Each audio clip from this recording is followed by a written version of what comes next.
कैसे हैं आप सब? जल्दी से कमेंट में जय श्री कृष्णा लिख दीजिए। अब मैं आपको सुनाने जा रही हूँ कार्तिक मास महात्म अध्याय 28। इस अध्याय में विष्णु भगवान के पार्षद और धर्मदत्त के बीच में संवाद चल रहा है, जो कि मैं आपको सुनाने जा रही हूँ।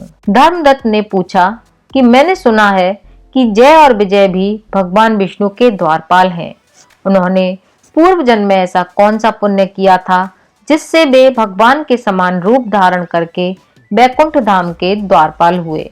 दोनों पार्षद ने कहा, हे ब्राह्मण, पूर्व काल में तृण बिंदु की कन्या देवहूति के गर्भ से महर्षि कर्दम की दृष्टि मात्र से 2 पुत्र उत्पन्न हुए। उनमें से बड़े का नाम जय और छोटे का नाम विजय हुआ। कुछ दिन बाद उसी देवहूति के गर्भ से योग धर्म के जानने वाले भगवान कपिल उत्पन्न हुए।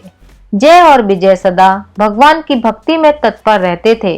वे नित्य अष्टाक्षर मंत्र का जाप और वैष्णव व्रतों का पालन करते थे। एक समय राजा मरुत ने उन दोनों को अपने यज्ञ में बुलाया। वहां जय ब्रह्मा बनाए गए और विजय आचार्य। उन्होंने यज्ञ की संपूर्ण विधि पूर्ण की। यज्ञ के अंत में अभ्रत स्थान के बाद राजा मरुत ने उन दोनों को बहुत सा धन दिया। धन लेकर दोनों भाई अपने आश्रम पर आ गए। वहां उस धन का विभाग करते समय दोनों में परस्पर लाग डांट पैदा हो गई। जय ने कहा, इस धन को बराबर बराबर बांट लिया जाए। विजय का कहना था, नहीं, जिसको जो मिला है वह उसी के पास रहे। तब जय ने क्रोध में आकर लोभी विजय को श्राप दिया कि तुम ग्रहण करके देते नहीं हो, इसलिए ग्रह अर्थात मगरमच्छ हो जाओ। जय के श्राप को सुनकर विजय ने भी श्राप दे दिया कि तुमने मद में भ्रांत होकर श्राप दिया है, इसलिए तुम मातंग अर्थात हाथी की योनि में जाओ। इसके बाद उन्होंने भगवान से श्राप निवृत्ति की प्रार्थना की। श्री भगवान ने कहा, तुम मेरे भक्त हो, तुम्हारा वचन कभी असत्य नहीं होगा। तुम दोनों अपने ही दिए हुए इन श्रापों को भोगकर फिर से मेरे धाम को प्राप्त करोगे। ऐसा कहकर भगवान विष्णु अंतर्ध्यान हो गए। इसके बाद वे दोनों गंड नदी के तट पर ग्रह और गज हो गए। उस योनि में भी उन्हें पूर्व जन्म का स्मरण रहा और वे भगवान विष्णु के व्रत में तत्पर रहे। किसी समय वह गजराज कार्तिक मास में स्नान के लिए गंड नदी पर गया तो उस समय उस ग्रह ने शाप के कारण को स्मरण करते हुए उस गज को पकड़ लिया। ग्रह से पकड़े जाने पर गजराज ने भगवान रमानाथ का स्मरण किया।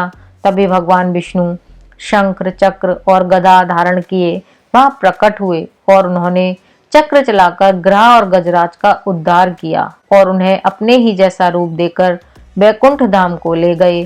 तब से वह स्थान हरि क्षेत्र के नाम से प्रसिद्ध है और वे ही दोनों विश्व विख्यात जय और विजय हैं, जो भगवान विष्णु के द्वारपाल हैं। हे धर्मदत्त, तुम भी ईर्ष्या और द्वेष का त्याग करके सदैव भगवान विष्णु के व्रत में स्थिर रहो। समदर्शी बनो। कार्तिक, माघ और वैशाख के महीने में सदैव प्रातःकाल स्नान करो। एकादशी के व्रत के पालन में स्थिर रहो। तुलसी के बगीचे की रक्षा करते रहो। ऐसा करने से तुम भी शरीर का अंत होने पर भगवान विष्णु के परम पद को प्राप्त करोगे। भगवान विष्णु को संतुष्ट करने वाले तुम्हारे इस व्रत से बढ़कर ना कोई यज्ञ है, ना दान है और ना कोई तीर्थ है। हे विप्रवर, तुम धन्य हो जिसके व्रत के आधे भाग का फल पाकर यह स्त्री हमारे द्वारा बैकुंठ धाम में ले जाई जा रही है। नारद जी बोले, हे राजन, धर्मदत्त को इस प्रकार उपदेश देकर वे दोनों विमानचारी पार्षद उस कलहा के साथ बैकुंठ धाम को चले गए। धर्मदत्त जीवन भर भगवान के व्रत में स्थिर रहे और देहावसान के बाद उन्होंने अपनी दोनों स्त्रियों के साथ बैकुंठ धाम प्राप्त कर लिया।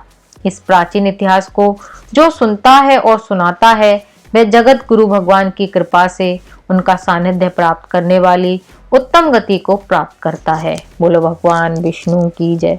तुलसी माता की जय।